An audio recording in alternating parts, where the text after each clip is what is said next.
Hey, what's up, guys? It's Zach. First, I just really wanted to talk about two things today. I know everyone's excited about Prove It, myself included. I just wanted to kind of touch on that a little bit.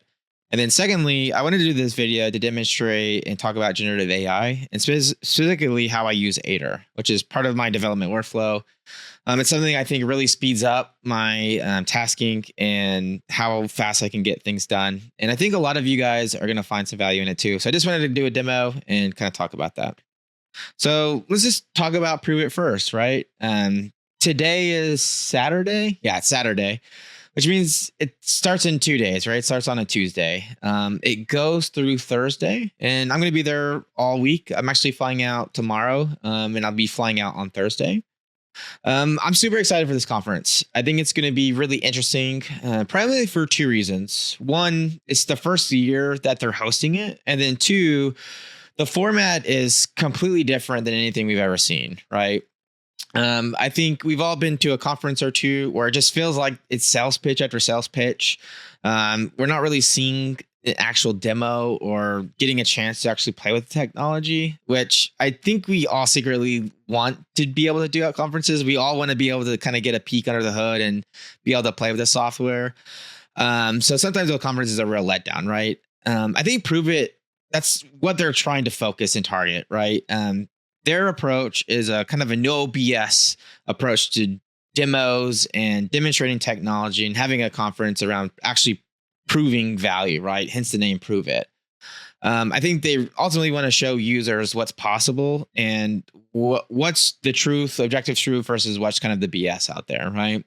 I think this format's really interesting. I think it's going to be really refreshing to see. I personally can't wait.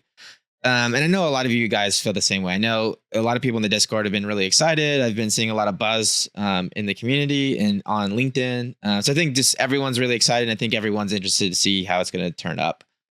I know a lot of you guys from the Discord are going to be at the conference. So I'm really looking forward to meeting any of you guys and, getting to network and just kind of talk about industry and some of the more complex things that we talk about in the Discord, but in a face-to-face manner.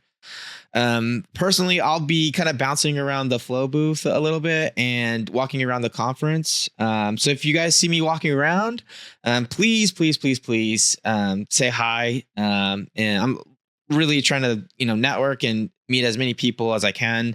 Always, talking with people in industry and getting to know everyone. Right. So that's kind of just what I want to talk about. Prove It. Let's talk about generative AI. This is really the main topic I wanted to talk about in this video, and how I use it mainly. I use it mainly for software development. So first off, let me say I'm a moderate when it comes to generative AI. I know there's kind of two camps right now. There's people that are all in on it, and then there's people that are kind of think it's the plague of the earth, right? I'm somewhere in the middle. I see a lot of real benefit to it. I'm always trying to figure out new innovative ways to put it into my workflows, but I do have concerns, right? Mostly around accessibility and thinking, are we just creating a lot of technical debt for ourselves, right? So I'm definitely more in the moderate kind of situation, I guess you could say. I definitely play around with a lot of the new tools that are out there. I've played with Cursor, I've played with Aider, I've played with just a bunch of different tools and a bunch of different models. And it's do a lot of thinking in general about how can I integrate it into my different types of work that I do on a day-to-day basis. And how can I really start to lean into it to understand it better so that I can be more informed and, move with wherever industry ends up, right? It's such a disruptor. I don't think anyone really knows where it's going. So I just want to be familiar with it so that when it does go a certain direction, I'm definitely, well-versed in it. One thing I think generative AI is really good for is what I call like speeding up my keyboard, right? So I don't really think it's ideal for developing architecture around, but I do think there's a lot of value in using generative AI for focusing on the syntax or things that, take a lot of time to do, like writing, lines of code or learning a new library. It's also good at finding like syntax errors. I think it can, sometimes it can find if I, have, I don't have a a closing bracket, or maybe miss a semicolon or something like that. So it is good at that. And then sometimes it's really good at doing code quality, right? So sometimes if I need help breaking up some functions, it has some good ideas about things. So I definitely think generative AI could be a lot of real value, right? But when it comes to architecture, I still do a lot of that manually. And in terms of writing code, generative AI is definitely a huge help. It's a tool that I believe can really redefine what software engineers are focusing on. So I think a lot of software engineers are going to be starting to pivot more towards what we would kind of refer to as an architect, or thinking about what is the shape of the code, what is the architecture, and what are some of those principles. And we're going to spend less time actually coding and doing more higher level thinking, more kind of solution engineering, or architectural work. And I think a lot of us, that's what we want to focus on anyways. We like building things, we like thinking about that high level design. One thing to remember though, if you are going to use generative AI for coding and doing programming, one thing to remember is it can speed up your time to develop, which means it can also introduce technical debt a lot faster, right? If you're not careful, if you're not thinking about maintainability, and you're not doing refactoring on a regular basis, it can definitely cause kind of a big ball of mud architecture, right? You can end up with something that you look back on and you just don't even know how to maintain it. So I definitely recommend doing a kind of a cycle or two every now and then to do just refactoring, to kind of align and think about what is the generative AI doing, and peer review any kind of code that it develops to see if you need to refactor it. So just something to think about. I think a lot of times people get excited about how fast it can develop, and they forget to think of things that are going to cause a lot of headache down the road, right? So let's get into the actual tooling now, and actually talk about Aider. So we kind of talked about generative AI and kind of my thoughts on it. Let's talk about Aider, and really the best place to probably start is what is the current tools lacking, right? There's probably been, everyone's been in this situation where you've copied some code and you've put it into ChatGPT, and you find that like maybe it's really good at when it's a single function, maybe a few hundred lines of codes, but for large projects, it's just not gonna meet the mark, right? And to me, I think that's probably because when you're working with a large project, there's a lot of context and there's a lot of dependencies go on. And when you just copy code and you post a function in isolation, it's not getting that context, right? It doesn't know how that method fits in with the overall architecture. I think that's fundamentally what Aider is trying to solve. Aider takes a completely different approach for working with generative AI in a development type of a situation. It actually does what's called a Git map, which essentially how it works is it pulls in context from the Git repository. It basically looks at the Git repository and looks at the different commits and the different dependencies, and pulls in files that it thinks are of relevance for questions that you're asking it, right? And I think what you'll find is you get much better results with that, especially with large projects. If you ask it a specific area of code, it actually is going to pull in those, other object references or other dependencies. And that will become part of the context window. So I think it gets a lot more context and it understands more of the high level design that you're trying to meet. And then conversely, how to develop something that fits into that high level architecture, right? I've definitely had a lot of good experience with it, especially on large projects. And from an interaction point of view, though, it is a command line tool, right? So I run it in Docker. It has a few different chat modes, like code, where you can ask it, basically give it a prompt, and then it will go and actually write the code without, telling you what it's going to do, which I think we'll talk about that in the demo. It's kind of a double-edged sword. And then there's a mode called Ask. Ask is kind of a traditional chat mode where you can ask questions and then it'll give you a reply. It's not going to do any code edits or do any refactoring, but it's kind of like a chat, right? So sometimes you just want to pick, kind of brainstorm some things or have someone to talk to. Ask mode's really good for that. And then the final mode is called architect mode, which is what I really like. Essentially, what it will do is you'll give it a prompt, and then it will give you a solution or a high level approach for how to do that, and tell you what kind of edits it's going to make. And then it'll ask you for approval. If you approve it, what it will do is it will actually go ahead and make the edits and then commit the changes. So it is a really cool tool. It can actually build files, create files. It can edit files. It can do commits, things like that. So just really, really powerful tool. I think it's a lot more efficient than copying paste code into like ChatGPT. And I think it works a little different than some of these other tools in the fact that it pulls into full context, as much context as it can for a big project, right? So yeah, I really like ADAR.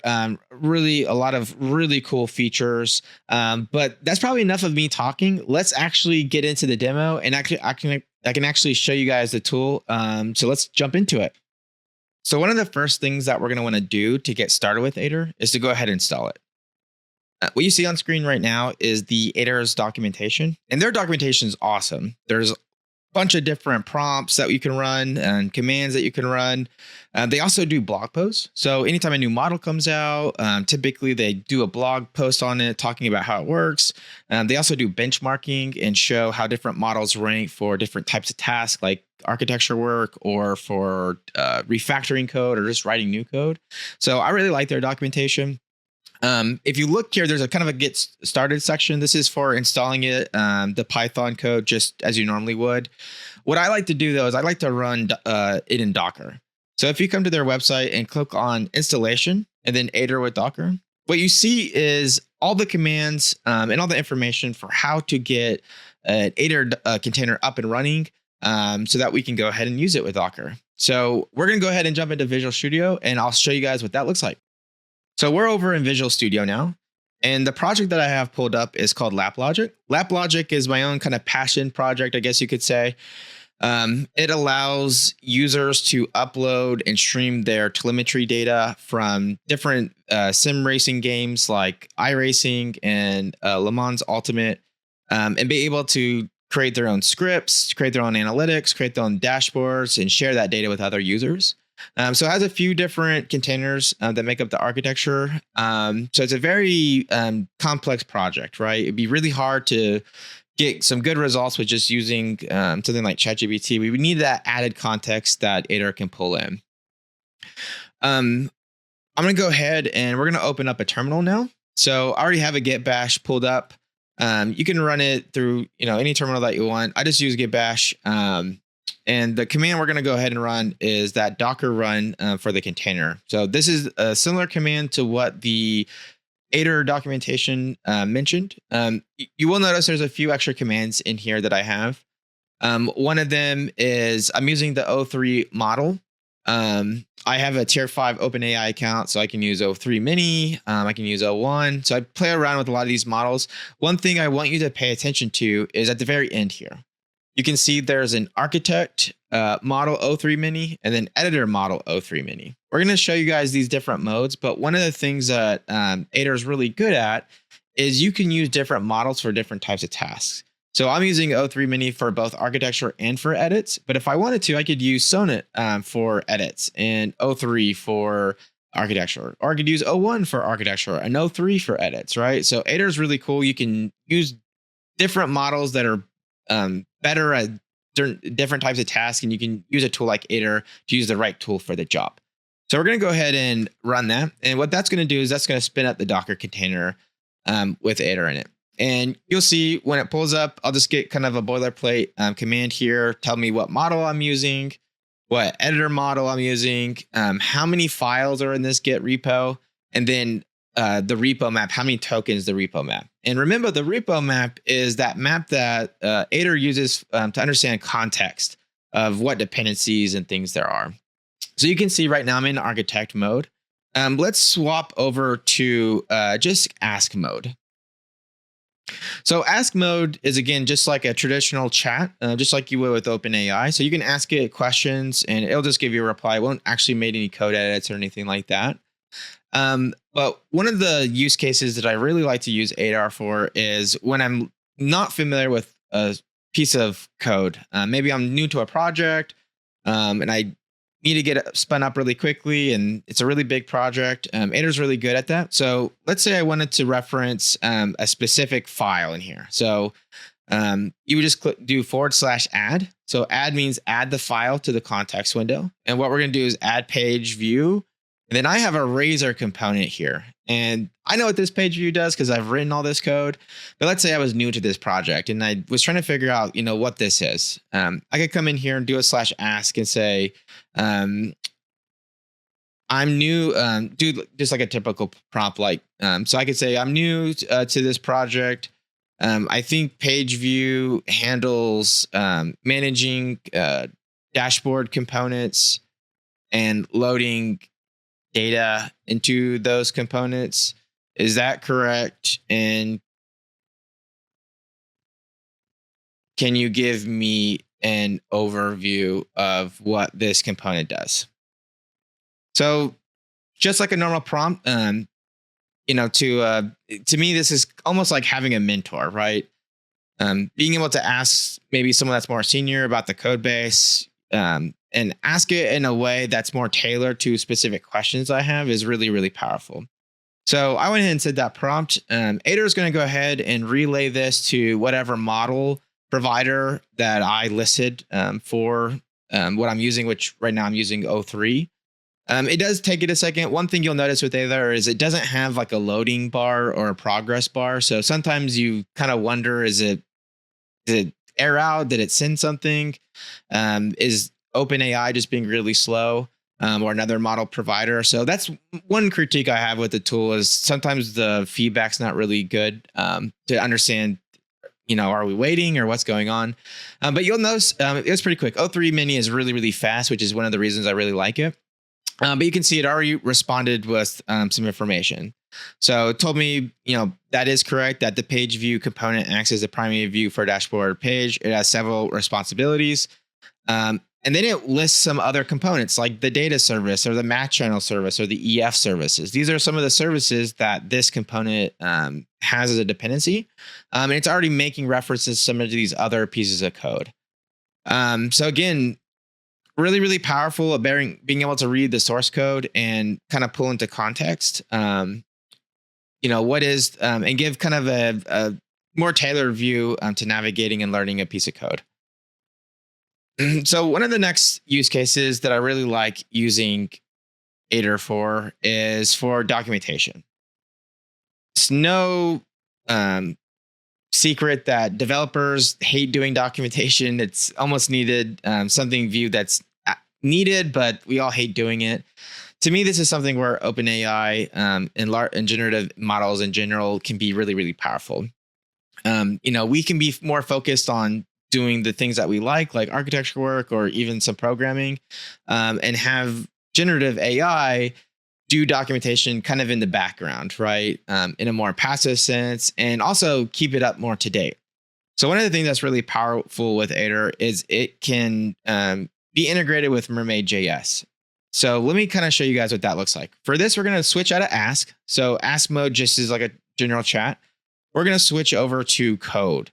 So code mode acts a little bit different. Essentially, I can give it a prompt and then it will start doing an edit without telling me what it's going to do. So sometimes it can be a little risky, especially if you don't want it to make a bunch of changes and it just goes ahead and does it. So I do it for things like documentation or for even comments, right? So we're in Ask mode now, or code mode, sorry. And we're going to ask it to generate a sequence diagram of how page view loads data and then passes that into child components. So for this, we're going to add the line chart widget. And then we're going to add the time-based service. And we're going to add the Postgres service. Oh, sorry. I use entity framework, which is then integrated with a Postgres database. So EF service. So now I've added a bunch of source files to the context window. And again, it's still using that get map. And we're in code mode now. So let me give it a prompt. can you please create a sequence diagram for me to understand how page view loads data and then passes that into a child component? Please create a mermaid JS markup and then put it and then create a file in, let's see, what directory am I in? Diagrams.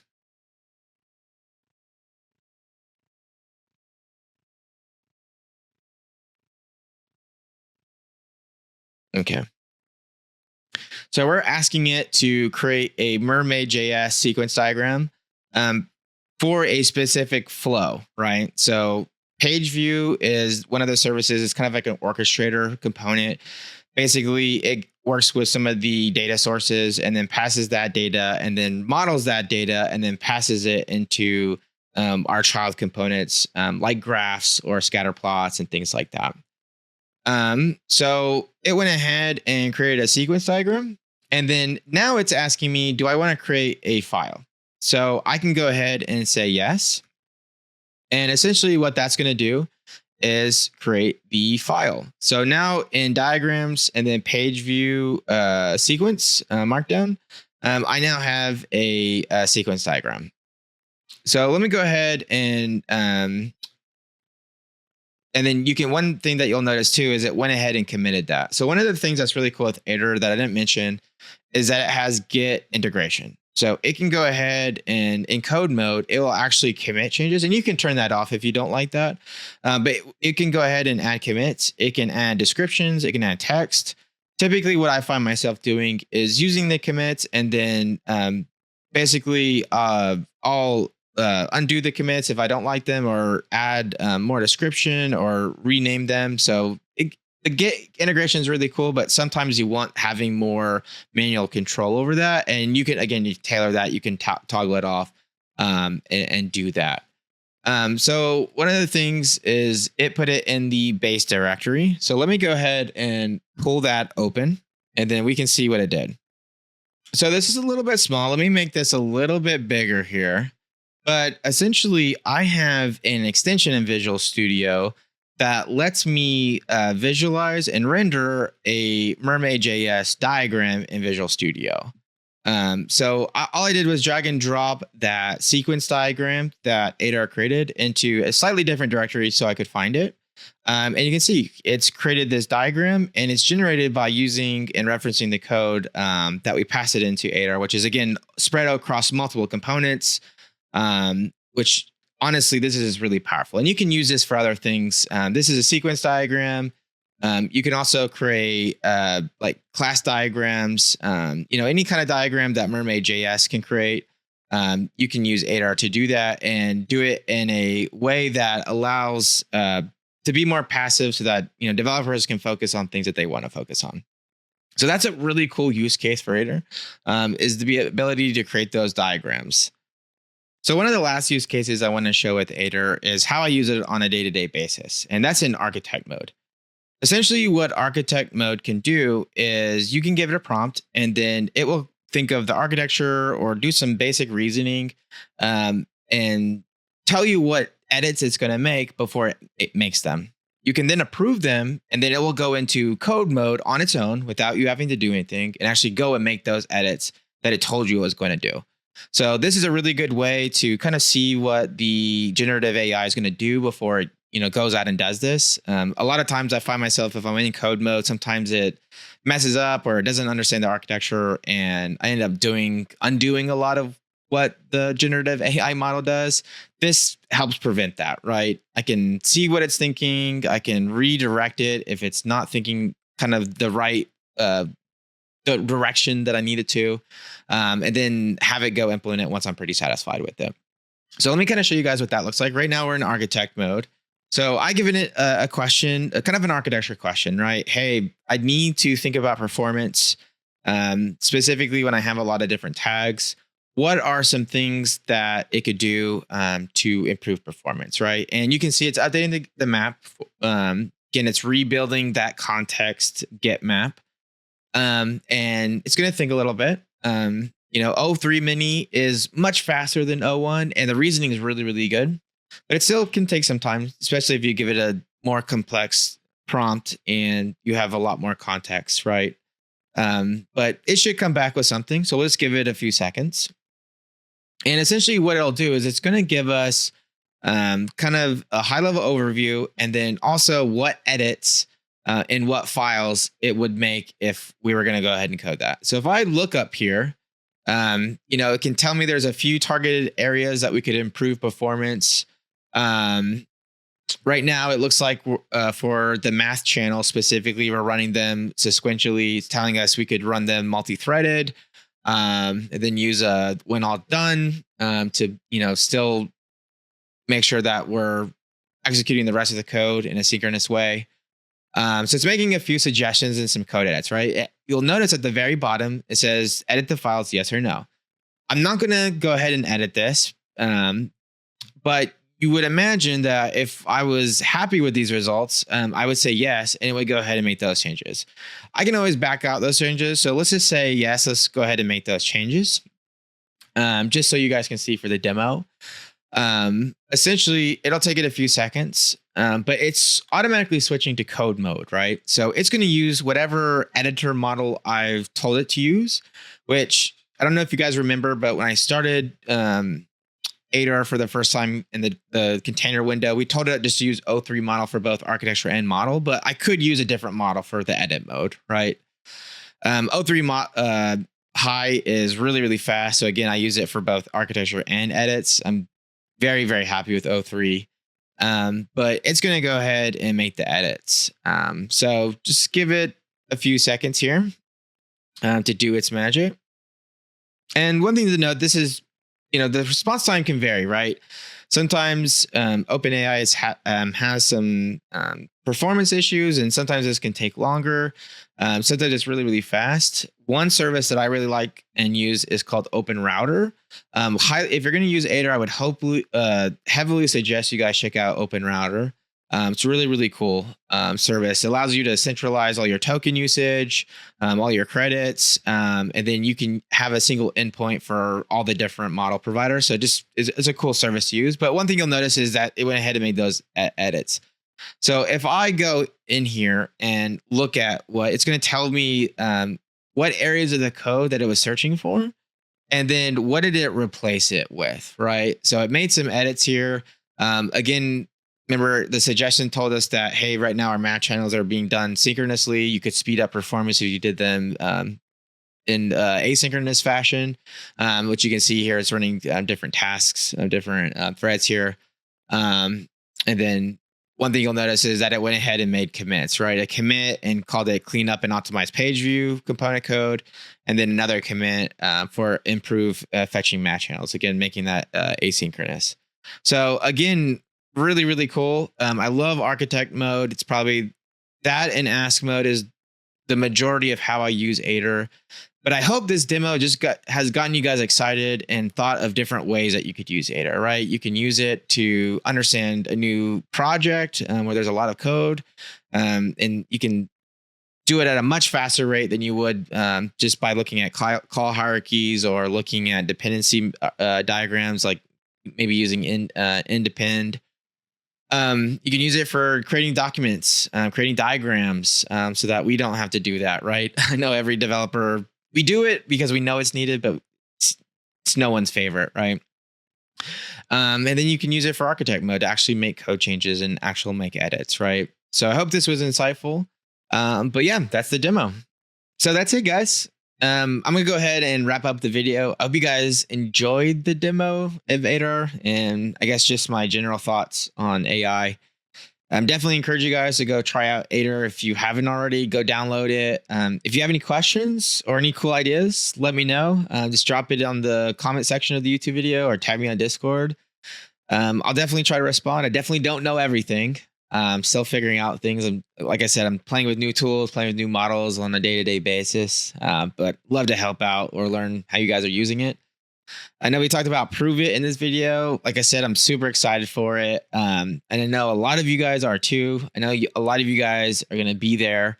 And I'm just I'm excited for it. I think it's going to be a phenomenal conference, especially with this new approach, this new idea around proving value instead of just talking about it, and really getting to peek under the hood for some of these solutions, right? Getting to see how the vendors are not only trying to sell their software, but how they're actually demonstrating and how they're integrating with this digital infrastructure that the ProveIT conference has stood up for all the vendors. Um, if you see me at the conference, please feel free. I want to meet as many people as I can. I want to meet all the people I've talked on Discord that I've had fantastic conversations with, and on LinkedIn and things like that.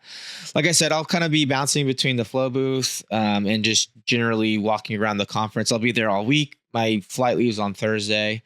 But thanks for watching the video, guys. I hope you guys found some value in it, and I'll catch you guys later. See ya. Bye.